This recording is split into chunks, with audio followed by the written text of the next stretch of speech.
Então, vamos continuar esse bate-papo, não é? Com o Juliano Domingues, jornalista, cientista social, doutor e mestre em ciência política pela Universidade Federal de Pernambuco, conceito 6, um dos maiores conceitos do Brasil, como se diga, com tese de doutorado, dissertação de mestrado, com temas super interessantes. A tese de doutorado em torno da fragilidade da democracia na TV aberta e a dissertação de mestrado em torno de como surgiu a TV digital no Brasil. Pois bem, e a gente estava conversando exatamente sobre a TV Câmara, a TV Senado, a TV Justiça, onde o Juliano trabalhou por 7 anos. E aí, será que essa missão de comunicar sobre a renovação, não é, da concessão da permissão da empresa de rádio, da empresa de televisão, dá essa noção de que, na verdade, não existe um dono de uma empresa de televisão ou de uma empresa de rádio, mas um concessionário que renova a concessão a cada 10, no caso rádio, 15 anos. E aí? O que acontece, eu vou fazer referência a uma discussão que, para mim, foi muito válida, é uma discussão da literatura que diz respeito a teorias da regulação. Tá. Então, o que é que... Eu vou falar bem rapidamente aqui para não ficar uma coisa chata. Assim, o que é que basicamente a gente pode associar com a discussão que o senhor acaba de ressaltar sobre, digamos assim, uma pouca transparência com relação ao processo de renovação de canais de televisão. O que é que acontece? De uma maneira geral, quando há recursos a serem disputados, né, e é isso para qualquer área que seja, né, pode ser, digamos, uma discussão tributária, ou pode ser discussão comunicacional. Vamos falar mais sobre tributária. Né? Então, se há um bolo lá de recursos a serem disputados e o Estado não exerce a sua função de regulador, é natural que grupos se organizem, exerçam pressão para poder obter uma parcela maior, uma fatia maior desse bolo. Isso é algo previsível. Normal. Ou seja, Hobbes já disse pra gente que isso aconteceria, né? Não tem como não acontecer, mesmo que Hobbes não dissesse. Exatamente, já aconteceu. Ele só constatou uma coisa que já acontecia. Exatamente. Né? Então, aí o que é que acontece? Isso, um dos autores dessa literatura chama de coalizão efetiva. Tá. O que é a coalizão efetiva? Imagine, um grupo se organiza, um grupo normalmente reduzido do ponto de vista quantitativo, ou seja, são poucos atores que se organizam, e isso tem consequência porque reduz o chamado custo de organização e custo de informação. Tá. Então veja, poucos atores se organizam, se articulam. Posso chamar de lobby isso? No final das contas pode ser visto dessa maneira. E aí ele pressiona o Estado para obter regulação. Então, não é que não exista regulação em radiodifusão. Existe. Claro. São várias as leis previstas para regular a radiodifusão. Qual é a discussão? A discussão é, normalmente quando uma lei é implementada, isso, claro, do ponto de vista da ciência política, né? Quando uma lei ela é implementada e o presidente da República sanciona, parte do princípio de que alguém ganhou e alguém perdeu. A lei tende a refletir... Eu queria só te interromper dizendo o seguinte, acho que a ciência política e o direito, eles caminham muito próximos. Demais. Eu acho que esse diálogo é super importante. Isso também acho. E aí o que é que acontece? Parte-se do princípio de que, ao se verificar uma determinada lei, pode-se dizer que alguém ganhou e alguém perdeu. A lei, né, para parte dessa discussão da ciência política, significa o reflexo do exercício desse poder de pressão. Certo. De modo que quem consegue exercer um poder de pressão maior tende a verificar na lei benefícios. Claro. Então a lei tende a atender esse grupo que pressiona mais. E aí o que é que acontece? Historicamente, a gente se apropria dessa discussão teórica da teoria da regulação e aplica ao ambiente de radiodifusão brasileiro. Então, historicamente, a gente percebe um benefício em termos de regulação para aquele grupo que exerce pressão. E quem é esse grupo? Basicamente, um grupo formado por empresários do setor de radiodifusão. Quando se verifica, e é isso também a teoria da regulação prevê, quando não há regras, normalmente tende a prevalecer o poder econômico. Quem possui um poder econômico tende a verificar essa regulação favorável. E aí o que é que acontece? Quando o senhor diz assim, eu nunca ouvi falar numa discussão, por exemplo, sobre renovação. Certo. Porque tende a ser uma discussão que acontece a portas fechadas, por pressão desse grupo. Não é do interesse daquele que possui, que é concessionário, que essa discussão se torne pública. Quer dizer, é uma liberdade vigiada, autovigiada. É a própria pessoa que escolhe. Ou então há pouca transparência. Isso me transfere a um assunto que é um dos assuntos centrais da minha disciplina Direito Financeiro. Só para quem tiver interesse em saber o que é direito financeiro, numa linguagem simples, é possível dizer que direito financeiro ele estuda a normatização de onde o dinheiro vem, dos tributos, sobretudo no Brasil.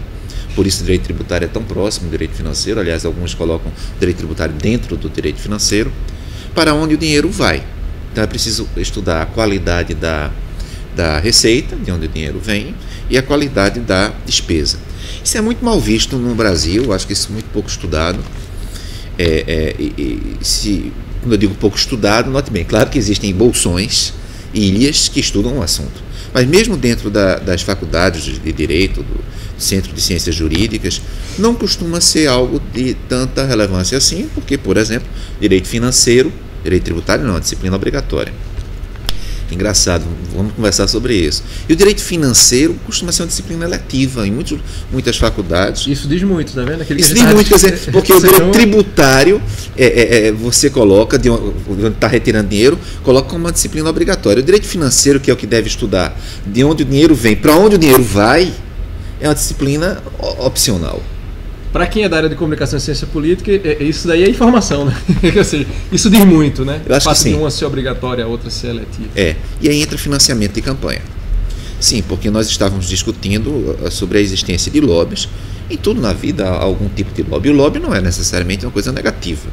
Não é, por exemplo, eu estou aqui fazendo um lobby e estudo em direito financeiro. Não é? Isso é um lobby. Eu estou tentando, com as minhas possibilidades pequenas, de dizer, estuda direito financeiro na graduação, no mestrado, no eventual doutorado. Mas eu tenho, digamos assim, a perspectiva de que o financiamento da campanha, quando vocês financiam um deputado, um senador, um governador, um presidente, um prefeito, é um lobby muito mais, digamos assim, efetivo do que o lobby que eu estou fazendo aqui de uma maneira precária, não é? Fala um pouco de campanha, que é a tua área, ciência política. Essa é uma discussão... E mais adiante a interferência que isso pode provocar nos meios, nas estratégias de comunicação. A ideia do financiamento de campanha, ou como o financiamento de campanha, ou as formas como se dá o financiamento de campanha podem acabar por se refletir na área da comunicação, ela acaba não sendo também, né, de certa forma, ela acaba sendo um tanto negligenciada em estudos da área de comunicação e política. E, assim, eu acreditaria, é uma interpretação minha, essa negligência, ao fato de ser algo difícil de ser observado de maneira objetiva.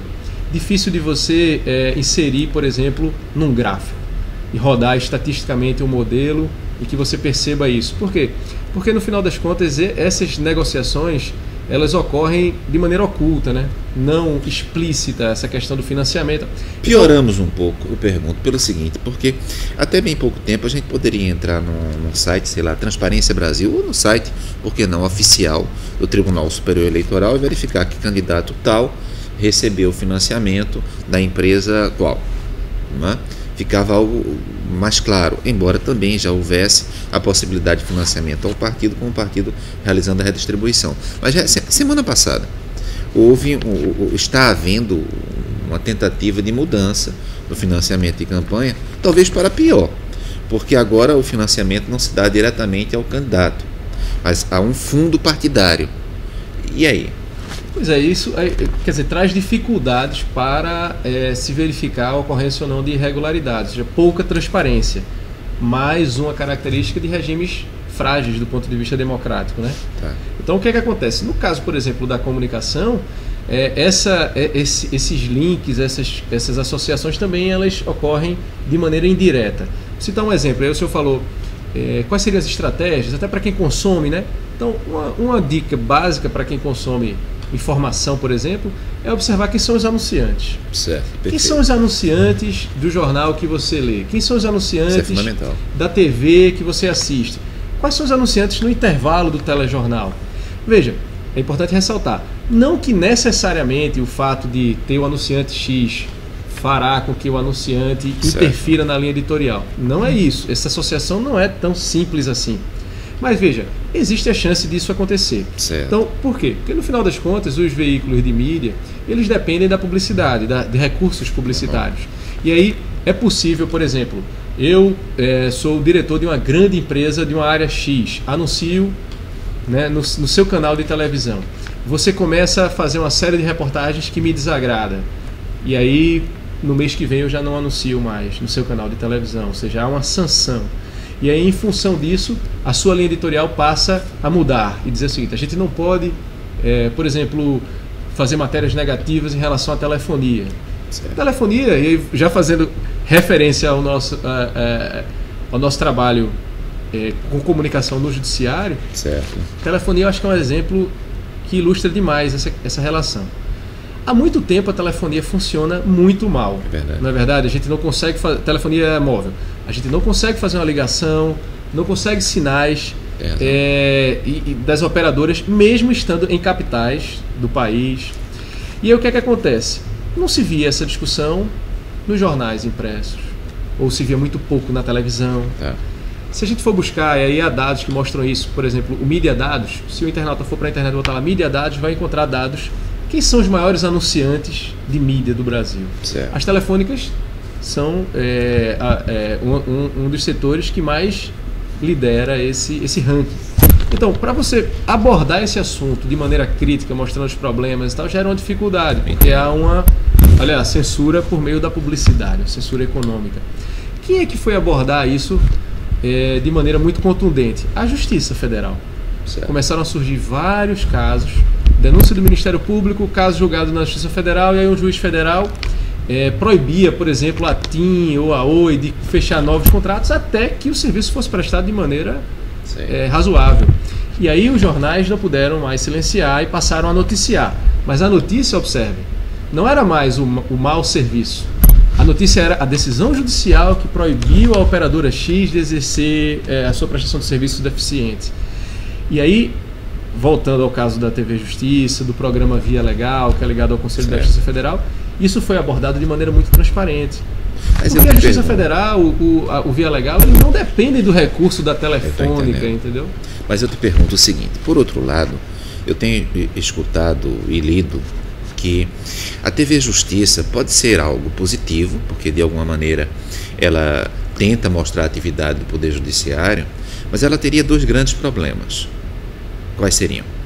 Primeiro problema: no momento em que o Judiciário ele se mostra, deixa de ser uma ilha, falava-se antigamente em Torre de Marfim, ele também é passível de julgamento. Então, se, por exemplo, você tem um caso glamouroso, onde o Supremo Tribunal Federal vai se pronunciar sobre uma matéria, cada ministro que está sendo ali filmado e acompanhado pela população, porque antes não era assim, ou cada desembargador, se for o caso, ou cada juiz, ele também é julgado pela população. Então o judiciário sai daquela postura de julgar e passa também a ser julgado.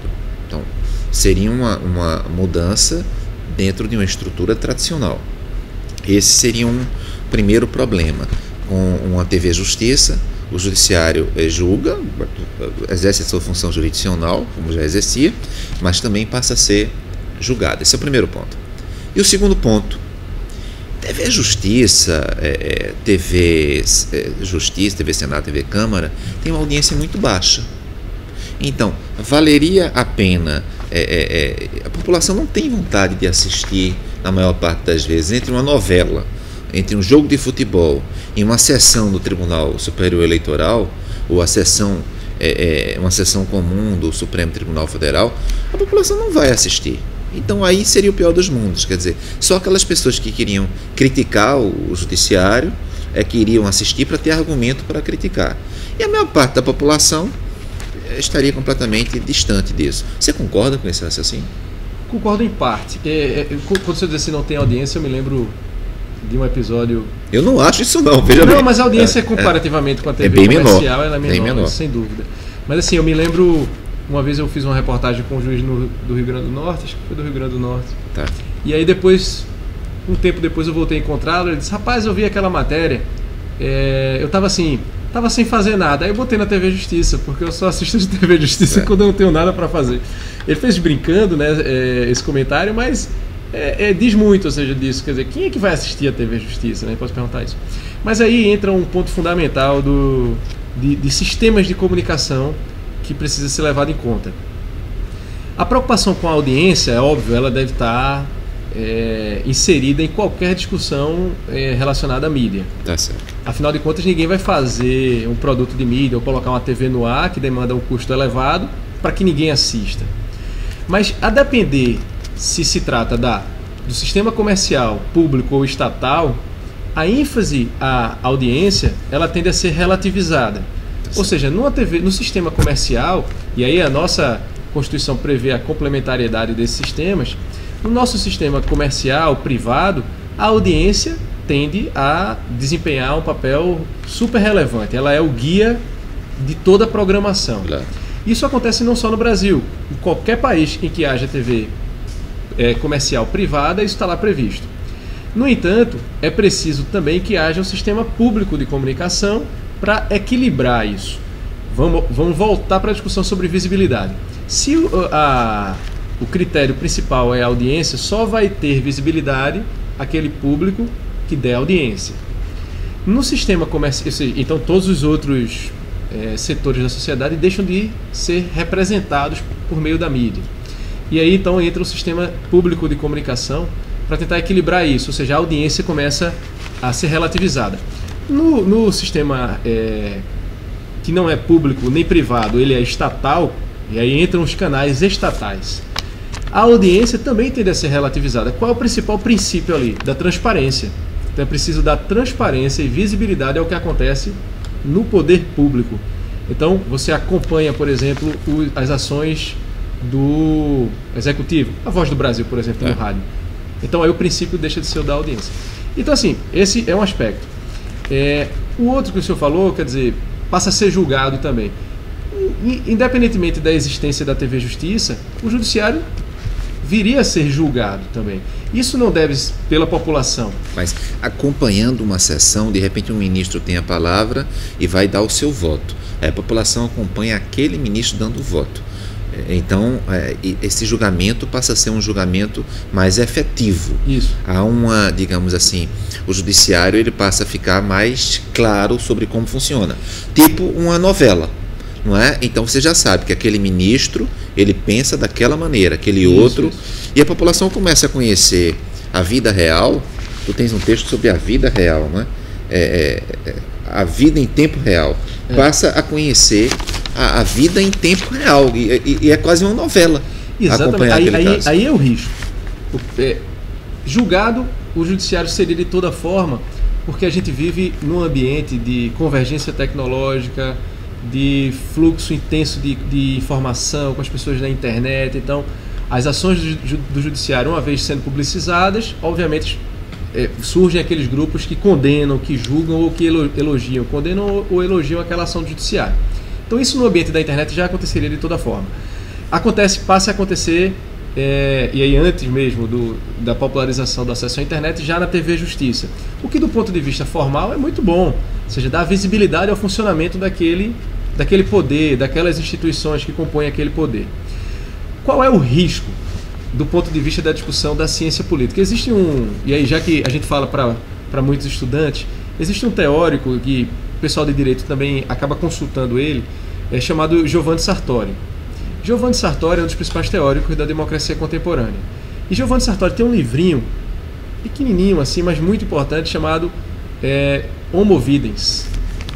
O Homo Videns a que ele faz referência é justamente o homem sapiens na era da TV. Certo. Então, qual é a crítica que ele faz? Uma das principais críticas é: quando há essa espetacularização por meio da televisão, o debate ele ganha muito em forma, mas perde em conteúdo.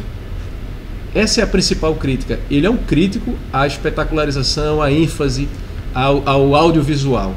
Quando você transforma uma sessão do STF numa transmissão audiovisual, você tende a adotar, ou pelo menos o telespectador a adotar algumas referências que ele tem, como o senhor falou, parece uma novela, porque são as nossas referências que já estão no nosso repertório. Certo. Então quando a gente consome uma sessão do STF, a gente consome tentando enquadrar no nosso repertório Da mesma forma que a gente consome uma novela, porque é um produto audiovisual, então a gente busca os mocinhos, os bandidos, certo. A gente busca o conflito.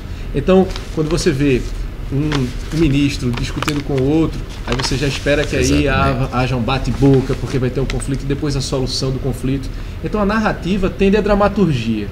Esse é o risco. E aí os telejornais passam a adotar a mesma narrativa da teledramaturgia. Linguagem, é a questão de linguagem. De construção da narrativa. Aí esse é um risco grande para regimes democráticos. Não por acaso, alguns países, eles mais consolidados do ponto de vista democrático comparado com o Brasil, eles tendem a não transmitir determinadas sessões da sua Suprema Corte. Né? Por uma questão de precaução, para você não banalizar aquele debate. E também para que você não acabe criando um incentivo ao julgador julgar para a plateia. Certo. Que é um risco grande, ou seja, movido pela vaidade, pela visibilidade. Então, você é um juiz. De repente você vai a um restaurante, as pessoas se levantam e aplaudem você. Aquelas pessoas acompanharam você pela televisão. Qual a chance disso interferir, não é verdade, no seu julgamento, no seu discernimento? Certo. Existe essa chance? Ora, se há dúvidas, então é melhor não avançar. Então vamos fazer o seguinte, não vamos dar tanta visibilidade. E só para encerrar esse comentário, no nosso contexto nacional, há uma ênfase muito grande à personificação, né? A criação de heróis nacionais. Isso também não pode ser algo prejudicial ao processo judicial? É algo que é uma pergunta que precisa ser feita. Sem dúvida.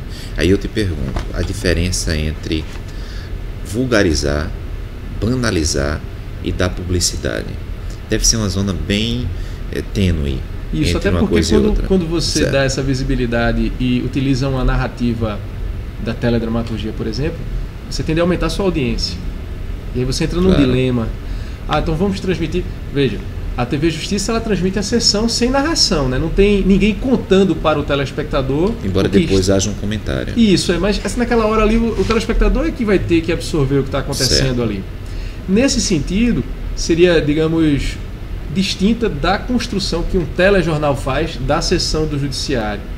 Então, mas aí eu também te pergunto, normalmente isso ocorre em relação ao Supremo Tribunal Federal, em relação a tribunais superiores, e em relação a tribunais intermediários, tribunais de passagem, digamos, tribunais de justiça. Eu não tenho, eu não vi, você que trabalhou na TV Justiça pode me dizer o contrário. Os tribunais regionais federais e os tribunais de justiça não costumam ter suas sessões, mesmo em época de internet, visibilizadas para o público, para os universitários, por exemplo. Porque eu acredito que não é incomum uma pessoa se formar em direito tendo vai às audiências, mas não vai com muita ênfase a uma sessão de tribunal. Não sabe como aquilo funciona. O que é que tu achas? Eu acho que essa transmissão ela deveria ser incentivada. Eu lembro, não sei se continua a ocorrer, mas em determinado momento eu acho que o TRF5 aqui chegou a transmitir as sessões do Pleno pela internet. Eu acho que é fundamental não só para os interessados diretamente nas causas que não podem se locomover, né, se direcionar até o Recife para acompanhar uma sessão do TRF, eles podem acompanhar da sua cidade, advogados que queiram acompanhar, estudantes de direito. Não só por isso, mas também porque se cria a cultura da transparência, ou seja, aquela sessão não é uma sessão pública, qualquer pessoa não deve ter acesso ao que foi discutido ali. Sim. Isso, do ponto de vista da discussão que a gente tem na ciência política, tende a ser visto como algo positivo para o funcionamento das instituições. Essa iniciativa tende a criar freios, né, para um possível extrapolamento das suas funções daquela instituição. Isso me remete a uma outra pergunta, que é o seguinte: a Constituição coloca o acesso à informação dentre as liberdades fundamentais, resguardada a fonte. Pois bem, só que existem matérias que são passíveis de sigilo. E não é tão incomum você de repente chegar à noite, em horário nobre, e uma TV informa: olha, nós tivemos acesso à informação que deveria estar sob sigilo. Aliás, a quebra do sigilo é crime por aquela autoridade que efetivamente deveria manter o sigilo e não manteve. E digamos, a TV, o rádio vai dizer: mas eu tenho resguardada a minha fonte, não é crime meu, é crime de alguém. Essa relação entre a mídia e, digamos assim, a polícia, Ministério Público, o Poder Judiciário, com o argumento do resguardo da fonte, repassando informações sigilosas. Porque existem países que dizem o seguinte: se a informação é sigilosa e o público tem acesso à informação resguardada à fonte, essa informação, essa prova deixa de produzir efeitos, ou deveria deixar de produzir efeitos no processo.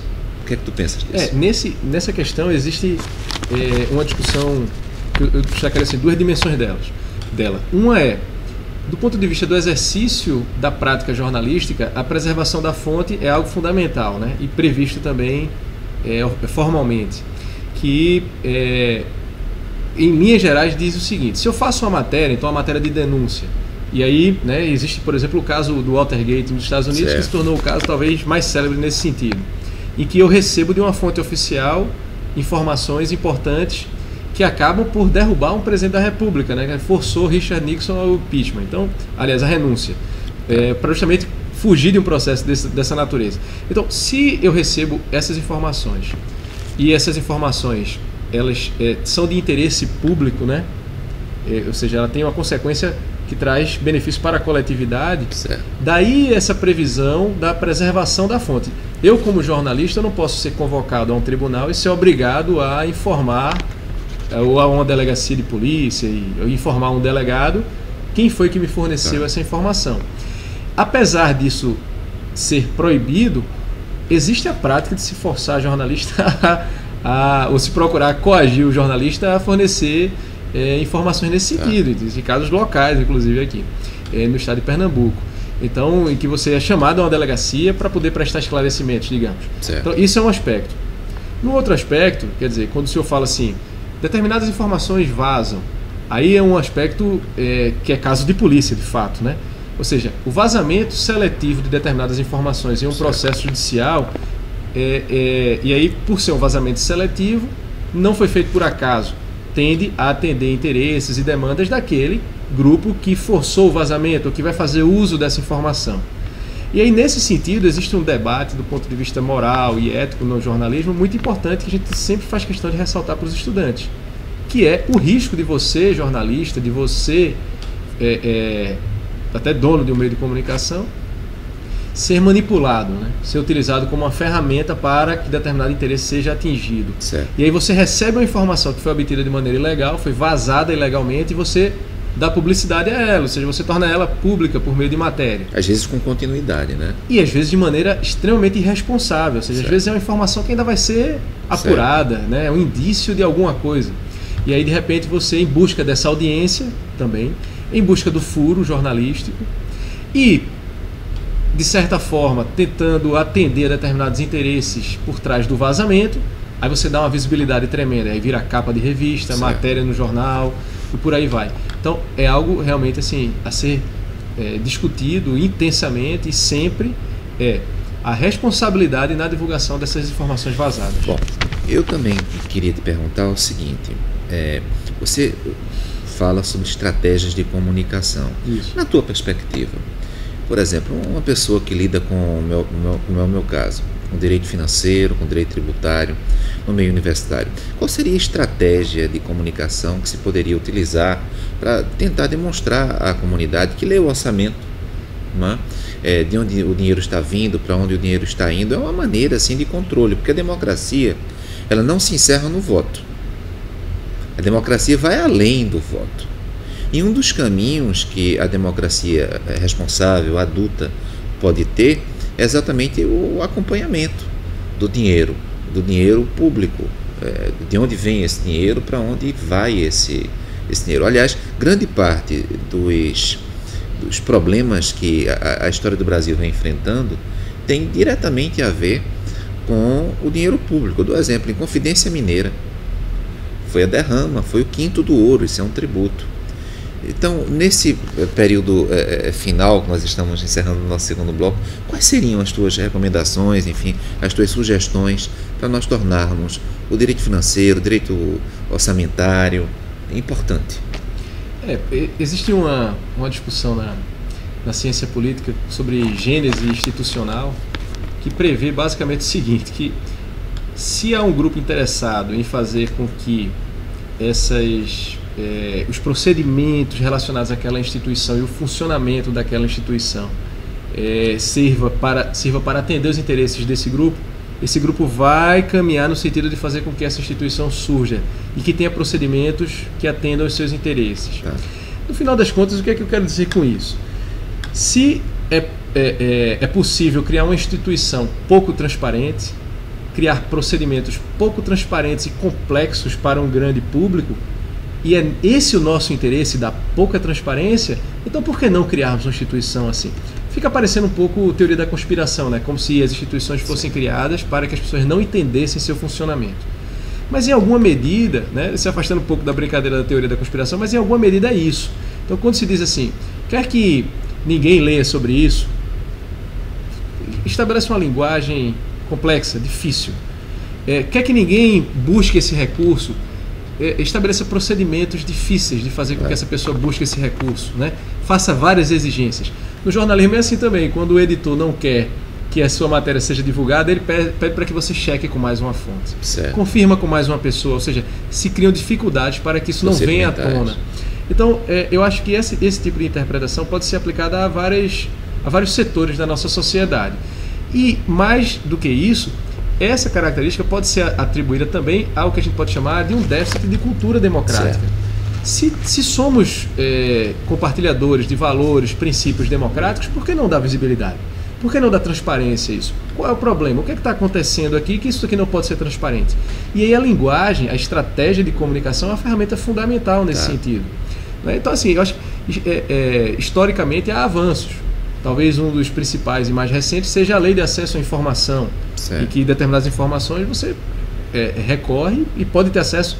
E observe que há estudos que mostram que as pessoas recorrem ao acesso se não conseguem mesmo assim. Então, quando se diz assim, vamos ler sobre política tributária, vamos entender orçamento, não é algo simples de ser interpretado, não é algo simples de ser compreendido. É preciso um esforço do cidadão nesse sentido. Então, cabe aqueles estudiosos do tema, né, transformar essa linguagem complexa, difícil, né, em algo simples, algo acessível, já que o próprio Estado aparentemente não demonstra maior esforço nesse sentido. Isso deveria ser uma questão de cidadania, na verdade, ou seja, fazer com que as pessoas entendam melhor os procedimentos. Como, por exemplo, fazer com que as pessoas entendam melhor os procedimentos na área de comunicação, entenda que se trata de uma discussão de interesse público, entenda, por exemplo, que o orçamento é uma discussão de interesse público, o que se faz com esse dinheiro, o que não se faz com esse dinheiro, para onde vai esse dinheiro, que esse dinheiro também é seu, do cidadão, na verdade. E na verdade, isso tende a acontecer em países onde a democracia é mais consolidada. Quando a gente percebe países em que os valores democráticos fazem parte do dia a dia das pessoas, isso está mais enraizado. Então, acho que o judiciário avançou bastante nesse sentido, né? Com canais de comunicação. Então, canais, eu digo de uma maneira mais ampla, né? Canais não o canal TV Justiça, né? Mas assim, iniciativas nesse sentido, que façam com que essa informação do judiciário, um tanto complexa, né? Informação que muitos gostariam que ficasse encastelada nas torres de marfim, como por exemplo a discussão acadêmica também é acusada de ser encastelada, ela seja mais palatável, ela seja mais acessível, ela seja atraente para o público de uma maneira geral. Isso cria um equilíbrio, né? O que é uma expressão extremamente importante e que passou a ser estigmatizada por determinados grupos, que é o controle social. Ou seja, isso favorece, incentiva o controle do cidadão sobre os procedimentos. Então, quanto maior esse controle, essa visibilidade, essa transparência, melhor tende a ser para o funcionamento da instituição, mas pior para determinados grupos autointeressados, que vão ver seus interesses fragilizados, porque vai ter gente reclamando. Se você for por aqui, vai ter gente freando você. Então, para aqueles que controlam as instituições, eles têm um incentivo a frear esse tipo de iniciativa. Olha, Juliano, eu queria te agradecer demais por ter vindo, por nós termos a oportunidade de conversarmos contigo sobre a mídia, sobre a democracia e até sobre o direito financeiro e tributário. Obrigado, Juliano. Eu que agradeço, estou à disposição. Quando precisar é só chamar. Obrigado.